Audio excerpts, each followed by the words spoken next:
बोलिए गणेश जी महाराज की जय।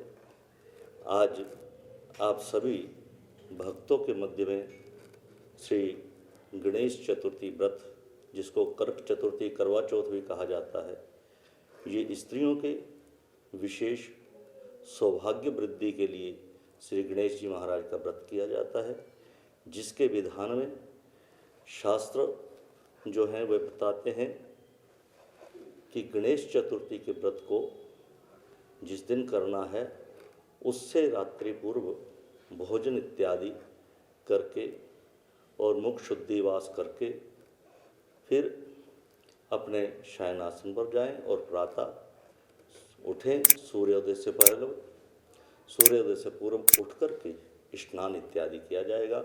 स्नान करने के बाद अपने सास ससुर के प्रणाम करें, पति को प्रणाम करें और पति के सुहाग की वृद्धि के लिए ये व्रत विशेष तौर पर किया जाता है। और इस व्रत में प्रातः जो हमारी लोक परंपरा नियम है, उस नियम के अनुसार स्त्रियां देवियां जो हैं वह प्रातः उठ करके, जिसे सर्गी भी कहा जाता है, वह बना करके अपने पहले बड़ों को, बुजुर्ग को या ब्राह्मण के घर में दे करके फिर उस सर्गी को सेवन करते हैं। और उसके उपरांत ये पूर्ण दिन का व्रत रखा जाता है स्त्रियों के। ये बहुत ही विशेष पति के सुहाग की लंबी आयु के लिए व्रत किया जाता है। इस व्रत में स्त्रियां जो हैं रात्रि चंद्र उदय तक निराहार रहती हैं, जिसमें कि पानी का जल इत्यादि भी नहीं वे सेवन करती। फिर चंद्रमा उदय होने के बाद चंद्रमा को अर्घ देकर और चंद्रमा को अर्घ देने के बाद पति के चरण स्पर्श करके फिर वह भोजन को प्राप्त करती हैं। और ये हमारा इस व्रत का नियम है। ये व्रत कार्तिक के कृष्ण पक्ष की चतुर्थी को किया जाता है। कृष्ण पक्ष की चतुर्थी जो कि विजयदशमी से 8 दिन बाद ही ये व्रत आता है। और इस दिन इस व्रत को स्त्रियां बड़े ही प्रेम से करती हैं। और व्रत करने वाली स्त्रियां जो हैं, वो देवियां जो हैं, वे बड़े नियम पूर्वक रहकर इस व्रत को करती हैं। सर्वप्रथम पार्वती जी ने गणेश जी से पूछा कि हे पुत्र, इस व्रत का क्या नाम है और किसकी पूजा की जाती है?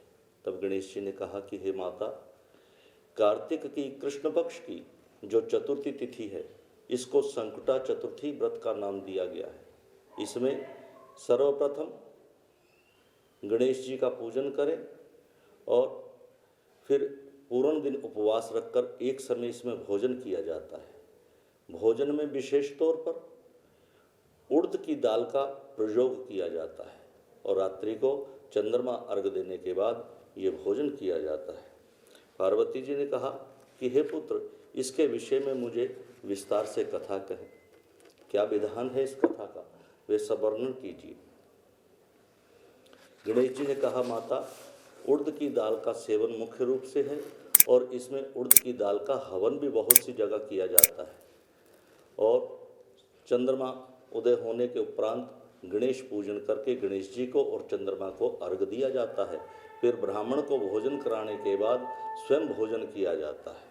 वक्रासुर दैत्य ने संपूर्ण पृथ्वी पर अपना अधिकार जमाया।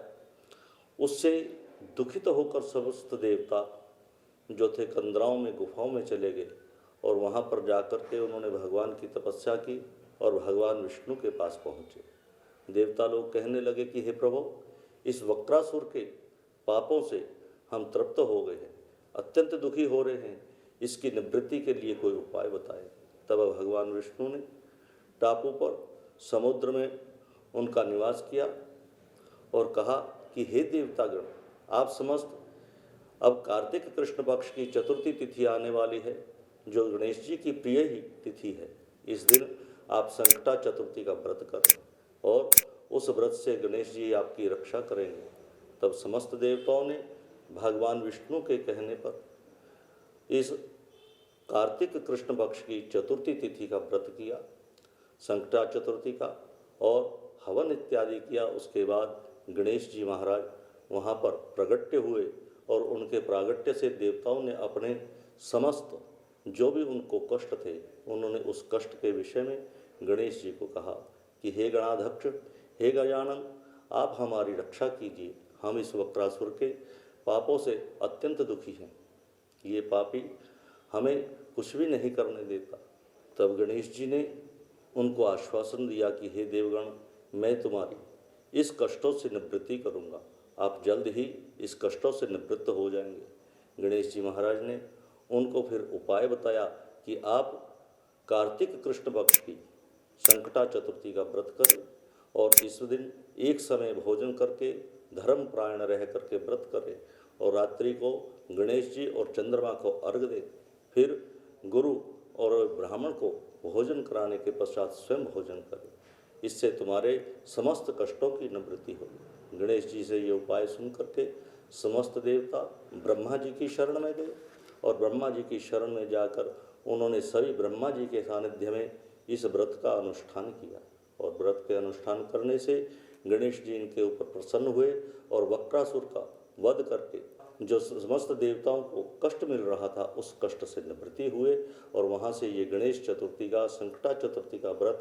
वहाँ से प्रसिद्ध हुआ और वहीं से गणेश जी ने कहा कि जो भी इस व्रत को करेगा उनके समस्त प्रकार के संकटों की मैं निवृत्ति करूँगा। तब से ये संसार में इस पृथ्वी पर ये गणेश चतुर्थी का व्रत प्रसिद्ध हुआ और वहीं से स्त्रियों ने अपने पति की आयु की रक्षा के लिए, आयु को निर्विघ्न लंबी आयु प्राप्त करने के लिए स्त्रियों ने इस व्रत को करना प्रारंभ किया। करक चतुर्थी व्रत कथा, जिसको साधारण भाषा में करवा चौथ व्रत कहा जाता है। ये व्रत शिव, पार्वती, स्वामी कार्तिक एवं चंद्रमा की इसमें विशेष पूजा होती है। इस व्रत में शिव, पार्वती, स्वामी कार्तिक एवं चंद्रमा की विशेष रूप से पूजा की जाती है। इसमें स्त्रियां प्रातः शौच आदि से निवृत्त होकर स्नान इत्यादि करके व्रत रखती हैं और पुत्र पौत्र धन आदि की प्राप्ति के लिए एवं सौभाग्य की वृद्धि के लिए ये व्रत किया जाता है। इस प्रकार मन में संकल्प करके चंद्रमा की पूजा विशेष रूप से की जाती है। एक समय अर्जुन तपस्या करने के लिए घोर वन में गए, कीलगिरी पर्वत के ऊपर गए और वहाँ पर उन्होंने तपस्या प्रारंभ की। उस समय पांडवों के ऊपर बड़ी भारी विपत्ति थी। उस विपत्ति के निवृत्ति के लिए उन्होंने कीलगिरी पर्वत पर तपस्या करनी प्रारंभ की। अर्जुन के ना रहने पर द्रौपदी भी घर पर बड़ी दुखी थी, बड़ी चिंता में थी। तब उसने भगवान श्री कृष्ण को याद किया।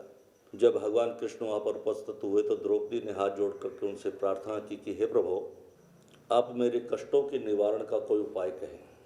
तब भगवान कृष्ण ने द्रौपदी से जो कहा इस कथा के विषय में, एक समय पार्वती ने भी भगवान शंकर से यही प्रश्न किया था। तब उन्होंने समस्त प्रकार के विघ्नों को दूर करने के लिए ये कृष्ण पक्ष की करक चतुर्थी का व्रत का उद्यापन बतलाया था। उन्होंने नियम बतलाया। प्राचीन काल में एक गुणवान, धनवान, विद्वान ब्राह्मण रहता था। उसके यहाँ 4 सुशील पुत्रों और सर्वगुण संपन्न कन्या थी। कन्या का जन्म हुआ। जब कन्या के बड़े होने पर ब्राह्मण ने उसके योग्य वर की तलाश की। वर देख करके उसका विवाह कर दिया। विवाह होने पर एक दिन उसकी कन्या कृष्ण पक्ष की करक चतुर्थी को व्रत करने के लिए तैयार हुई, लेकिन चंद्र उदय से पहले ही उसको भूख सताने लगी। जब भूख सताने लगी तो उससे भूख से व्याकुल हो रही थी। तब कन्या के भाइयों को इसके विषय में पता चला और वे अपनी बहन से बहुत ही स्नेह करते थे। कन्या के भाइयों ने बहन के स्नेहवश पीपल की आड़ में अष्टवादी आदि का प्रकाश किया।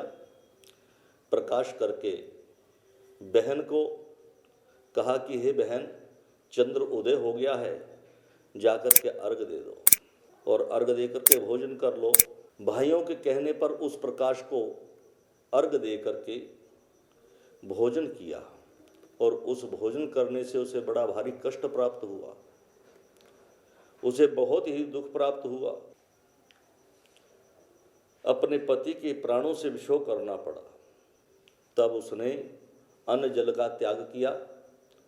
अन्न जल का त्याग करने पर उसी समय वहाँ पर देव पत्नियाँ आई, इंद्र कन्याएं, और आने के बाद उस ब्राह्मण कन्या ने उनसे पूछा कि हे माता, मुझे बताओ कि मेरे पति की जो ये मृत्यु का क्या कारण है। उन्होंने कहा कि हे पुत्री, तुमने चंद्रोदय से पहले भोजन कर लेने के कारण तुम्हें ये दुख प्राप्त हुआ है। तो उसने अपने पति की पुनः जीवन प्रदान करने के लिए इसके विषय में पूछा। तब उन्होंने कहा कि हे पुत्री, यदि पुनः अपने पति की आयु चाहती हो तो आप नित्य हर कर चतुर्थी जो हर मास की गणेश चतुर्थी व्रत है, उस व्रत को विधि पूर्वक करो, उसका अनुष्ठान करो, और जब पूर्ण विधि से करोगी तो तुम्हारे पति की जो आयु है पुनः प्राप्त हो जाएगी। इंद्र कन्या इंद्राणी के द्वारा पूछने पर उस ब्राह्मण कन्या ने पुनः 12 महीने की 12 गणेश चतुर्थी का व्रत किया, और 12 गणेश चतुर्थी के व्रत करने पर जब पुनः कार्तिक कृष्ण पक्ष की गणेश चतुर्थी का व्रत आया, उस दिन उसने अपने पति की पुनः आयु प्राप्त की और वह जीवित हो गया। इधर भगवान कृष्ण ने द्रौपदी से कहा कि हे द्रौपदी, तुम भी इस संकटनाशन गणेश चतुर्थी का व्रत करोगी तो तुम्हें खोया हुआ तुम्हारा राज्य प्राप्त हो जाएगा।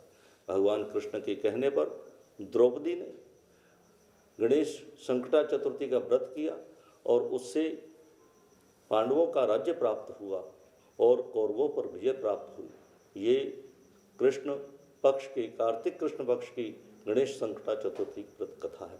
बोलिए गणेश जी महाराज की जय। सभी प्रभु भक्तों से ये विनम्र प्रार्थना है कि कथा को सुने, पंजाबी नेट लाइव चैनल को आप पसंद करें और इस पर दिन प्रतिदिन आपको अच्छे अच्छे कार्य दिखाने के लिए मिलेंगे, उसको देखे करें और इसको लाइक करें, शेयर करें।